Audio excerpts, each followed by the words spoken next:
The sun rose over Dixon, Kentucky, casting a golden haze over the quiet neighborhood where Amy Slaton was already awake, sipping her morning coffee and staring out the window. Her life had changed so much over the past few years that sometimes she barely recognized herself. From the chaos of filming 1,000-pound sisters to the quiet moments of motherhood, she was living a story that millions watched unfold, yet few truly understood. The world saw laughter, fights, and weigh-ins, but beneath it all were moments of exhaustion, hope, and deep reflection. That morning, her phone buzzed with a message from Tammy. "You awake, sis?" Amy smiled faintly.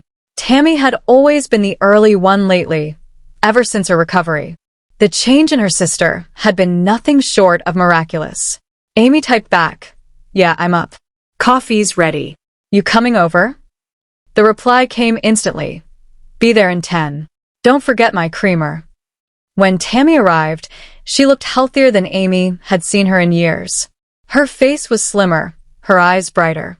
She moved with a confidence that came only from overcoming the impossible. They sat together at the kitchen table, sipping coffee and laughing about how they once couldn't go an hour without arguing. But the laughter faded as Amy mentioned her latest worry. "Tammy, I've been watching Amanda. She looks tired, and she told me her baby's been sick. Real sick." Tammy frowned, setting her cup down gently. "I heard. She called me last night. They rushed him to ICU." The words hung heavy in the air.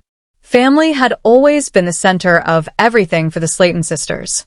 They'd fought, drifted apart, and healed again, but when tragedy struck, they came together without hesitation. Amy grabbed her phone and said, "We gotta go. I'm not just gonna sit here." By the time they reached the hospital, Amanda was pacing outside the ICU doors, her hands trembling, her eyes red. She looked up as Amy and Tammy approached. "He's in there," Amanda whispered, her voice breaking. "They said he caught an infection, something serious. He can't breathe right." Amy pulled her into a tight hug, trying to hold back her own tears. "He's strong, Mandy. He's gonna fight this." Tammy stood silently, her eyes glistening. She remembered too well what it felt like to be helpless, to rely on doctors and prayers when you had no control. Hours passed. The family sat together in the waiting room, each lost in their own thoughts. Chris showed up with coffee and sandwiches no one touched. Cameras from TLC lingered outside, capturing snippets of emotion, but the sisters barely noticed.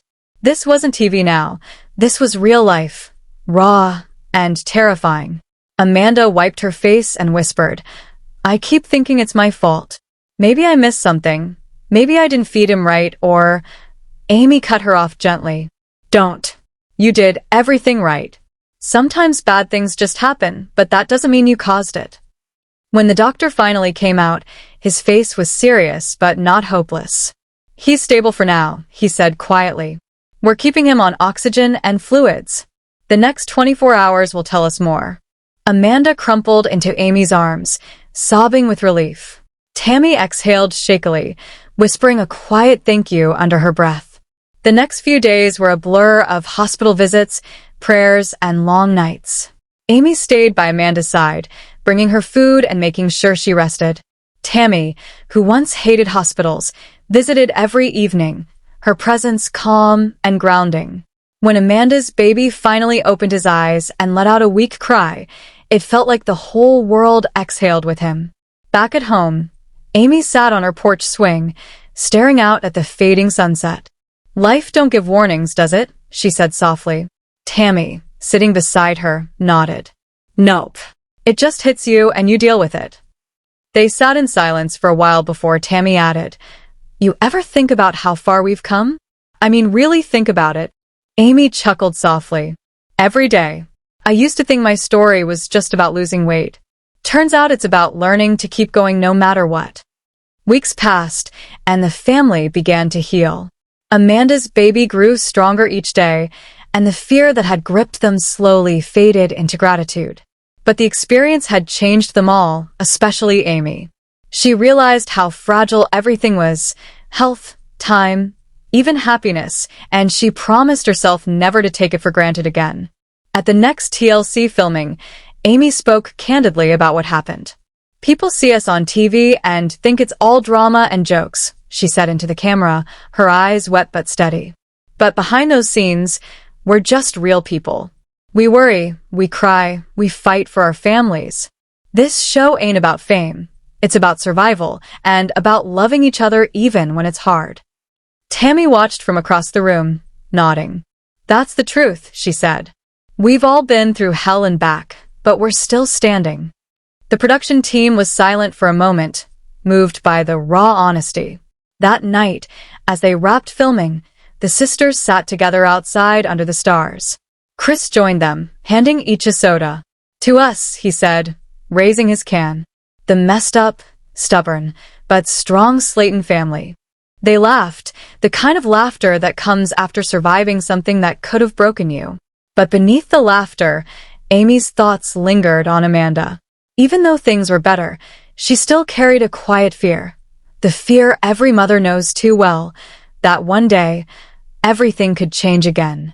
She started writing in a journal each night, something her therapist had suggested months earlier. "Today I'm grateful," she wrote, "for my family, for health, for the second chances we keep getting."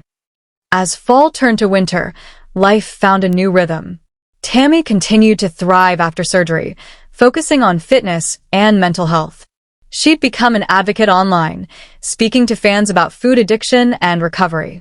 Amy watched her sister with pride. "You're helping people, Tam," she said one afternoon while filming. "That's bigger than the show." Tammy smiled shyly. "Yeah, but it still feels weird knowing people look up to me. I'm just me." Amy grinned. "That's exactly why they love you." One day, as Amy was cleaning up the living room, she found an old photo album.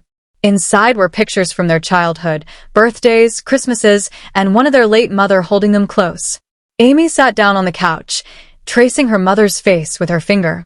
"I hope you're proud of us, Mama," she whispered. Tammy walked in quietly, saw the album, and sat beside her. "She is," Tammy said softly. "She'd be yelling at us less now, too." They both laughed through tears. The laughter soon faded into reflection. Amy turned to Tammy. "Do you ever feel like we're finally starting to live instead of just survive?" Tammy nodded. "Yeah, took long enough." Months later, TLC aired the episode about Amanda's baby. It was emotional, raw, and honest, the kind of story that reminded viewers why they fell in love with the show in the first place. Messages poured in from fans all over the world, mothers who'd been through similar struggles, families who found hope in the Slaton strength. Amy read every comment, tears streaming down her face. "People really do see us," she said softly. "Not just our size, but our hearts." Tammy smiled. "That's all we ever wanted, right? To be seen for who we are." That night, the sisters had a quiet dinner together. No cameras, no lights, just family. As they sat eating baked chicken and vegetables, Amy looked around the table. Chris was teasing Amanda, who rolled her eyes but smiled. Tammy laughed so hard, she almost spilled her drink. The boys, Glenn and Gage, were playing on the floor with toy cars.